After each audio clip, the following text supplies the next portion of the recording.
محنت نہیں.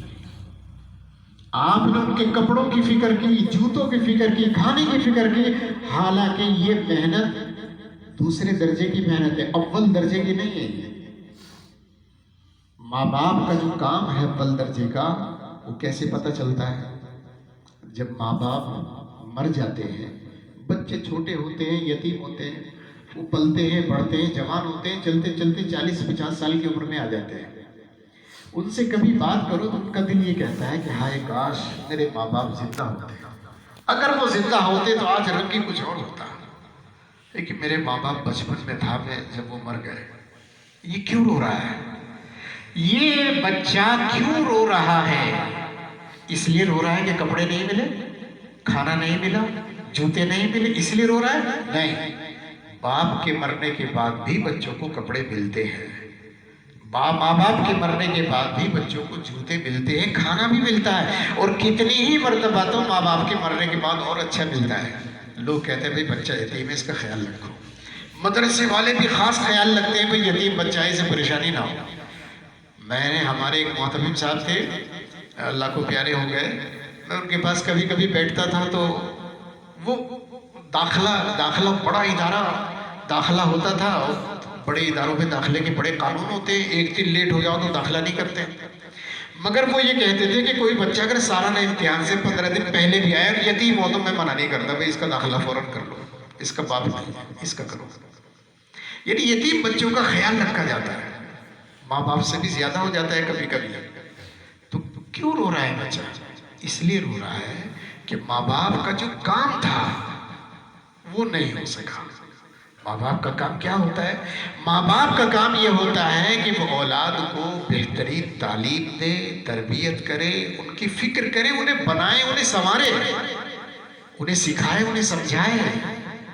ان کا درد اوڑھ لیتے ہیں ماں باپ.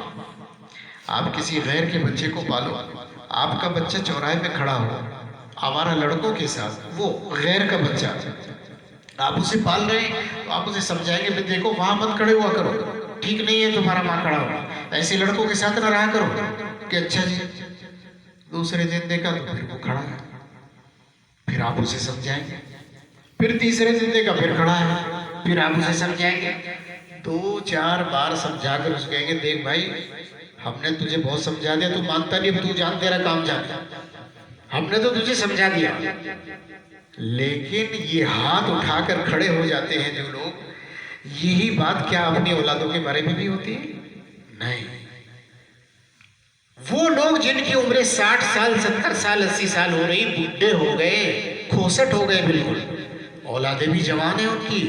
80 سال والے آدمی کی اولاد 50 سال کی ہے، 60 سال کی ہے جی. لیکن بڑے میاں کو اب بھی اتنی فکر ہے، اگر اولادیں سفید داڑیاں ہونی شروع ہو گئی تب بھی ان سے غلطی ہو رہی تو بڑے میاں پہ کہاں دیکھ رہا تو کیا کر رہا ہے تو بازے بڑے میاں تو ریپٹ مار دے 60 سال کے بھی ہو گئے. میری ماں تھی 100 سال کے قریب ہوئی، ان کا انتقال ہوا 2 سال ہو گئے. میرے بڑے بھائی کی عمر 75 سال ہے، میرے بڑے بھائی کی ابھی بھی 2 سال پہلے انہیں ریپٹ مارتی تھی. میری ماں، بڑے بھائی میرے 75 سال کے، ابھی بھی میرے سامنے ان کی بیٹیوں کے سامنے، ان کی پوتوں کے سامنے، ان کی پوتی ریپٹ کہاں دیکھ رہا تھا، ادھر دیکھ، اور وہ بیچارے سر جھکا کے. اب آپ سوچو کہ ان کا یہ حال تھا تو میں تو تیسرے نمبر پر ہوں، میرا کیا حال ہوتا ہوگا. سوچیے ابھی بھی ایسی انہیں فکر ہوتی ہے، انہیں فکر ہوتی ہے غلط نہ ہو جائیں، غلط نہ بولیں، غلط نہ کریں. اور جب تک بچے غلطی کو نہ چھوڑ دیں ماں باپ ٹھنڈے نہیں بیٹھتے، اتنی فکر ہوتی ہے ماں باپ کو. یہ کام ہے ماں باپ کا.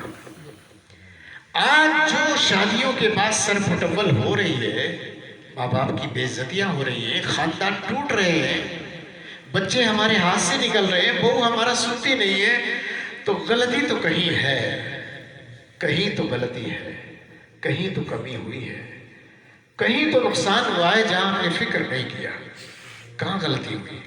غلطی یہ ہوئی کہ ہم مسلمان تھے، مسلمان ہیں، اور مسلمانوں کا جو دھرم ہے، ان کا جو مذہب ہے، ساری دنیا کے مذہبوں کے مقابلے میں کمپلیٹ مذہب ہے،